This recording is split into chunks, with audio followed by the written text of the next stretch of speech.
Okay, so at 6 a.m. this morning, from GMT plus 8, which is where I live, Nintendo had a little Nintendo Direct where they showed off like a lot of stuff. So they opened with like, you may think that you already know our 2016 lineup, but we have some secrets left unrevealed, which is a clever jab at the leak and all that stuff. Yeah. So I couldn't catch it live, but I did watch it after the post, and these are my thoughts on the stuff that was shown. Yeah. So Star Fox Zero, first of all, it certainly looks very pretty. One. And branching paths via teleporters. It's kind of similar to those warp gates from from Star Fox 64. Yeah. And then there's retro mode if you use the Fox amiibo, basically, which makes it look like Star Fox 64, which is cool.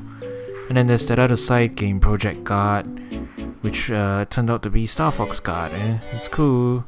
It's cool, I guess. Sort of like tower defense, maybe, but with cameras and stuff. You can take a look at it if you really want to see what it's about. So anyways, both are bundled for the Wii U if you buy a physical copy, but if you buy digital, they're bought separately and stuff. So Star Fox Zero looks pretty cool so far. And then, well, Splatoon, they have another balance patch and stuff, but I don't play that, so I don't really have much to comment about. Mario and Sonic at the Olympic Games. There's a new game coming out, as per usual, and I guess it's catering to that crowd who does play it, so meh. It does look very pretty though, and Diddy is very, very OP, just like in Smash. Ha ha ha ha. And then Baton Rosalina, good god, is she elegant. Yep, so those are my reactions from when I was watching it. Mario Maker, the 6.2 million courses at this point. I mean, it's kind of existential. It kind of gives you an existential feeling, doesn't it? It's like, well, 6.2 million courses and you'll never finish playing all of them. So there's new functions like keys and doors, which force the player to get all the coins to get a key, or find the key in a block or whatever. Either way, it's a bottleneck thing which you can't get past unless you get the key, which is going to be terribly evil. Terribly, terribly difficult and evil. And then there's now Super Expert mode. Super Expert. Yeah, because Expert wasn't hard enough. And then they'll probably throw like 6 Panga levels at you. Looking at you, Panga. Don't disappoint me. Now, Tokyo Mirage Sessions Sharp FE. That is an awkward title for Shin Megami Tensei X Fire Emblem. It's really, really awkward. I don't think I'll get used to it. Anyway, it's kind of hard to tell it's a Shin Megami Tensei game, given that there's no Shin Megami Tensei in it. Then again, Persona doesn't have Shin Megami Tensei in it. But, meh, okay.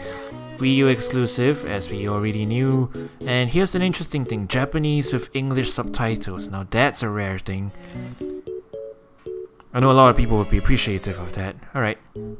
Lost Reverse. Apparently it was announced last year. I never took a look at it. I didn't even know it existed.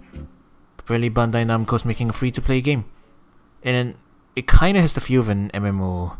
It really reminds me of an MMO for some reason. Well, it's sort of like Borderlands-ish kind of thing, where you're like partying out in a group and you're getting loot and stuff. But I don't know, the HUD, the camera perspective. Maybe I've just been playing too much Blade, so who knows. It kind of looks like an MMO to me. And if I had a Wii U, I would totally try it out. But I guess that's for another time. Paper Mario Color Splash. A new Paper Mario. I guess that's interesting. And the concept is about paint and stuff. Splash stuff everywhere. So Paper Mario Sunshine, I guess. Or Paper Mario Splatoon. Epic Paper Mario Mickey. Who knows. Alright, Pokken. My man, you have a standard rank system, which is low-level players face off against low-level players, high-level players face off against high-level players, at least in an ideal world where your rank is an accurate reflection of your actual skill level, which is cool. It's certainly better than For Glory, at any rate. Anyways, there's also in-game currency for cosmetics and stuff if you want to customize your trainer, and then there's this badass thing. Good lord, is that amiibo card badass. Okay, then there was a brief Twilight Princess HD mention, which I didn't really pay attention to. And then My Nintendo had a thing. And then here's the next free-to-play game for Wii U and 3DS, which is Mini Mario and Friends Amiibo Challenge. Well, I guess much like Pokemon Trose and Pokemon Rumble, I guess Mini Mario's the sub-franchise has been chosen to take the leap to free-to-play. I'm not sure what to think of it really though. It looks kind of bare bones. Who knows? And there's more Amiibo. More Isabelle Amiibos. Moving on. Yay, more Virtual Console for the new 3DS. Ah, that's a pity. I was hoping to be able to play some SNES games maybe, including friggin' Earthbound. Okay, moving on.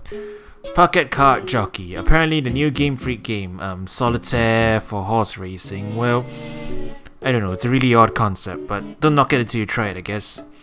Well, it kinda looks more like a puzzle game more than anything, and it's probably gonna be played like a puzzle game since there's like each level which you can replay and stuff, and there's horse breeding and there's all that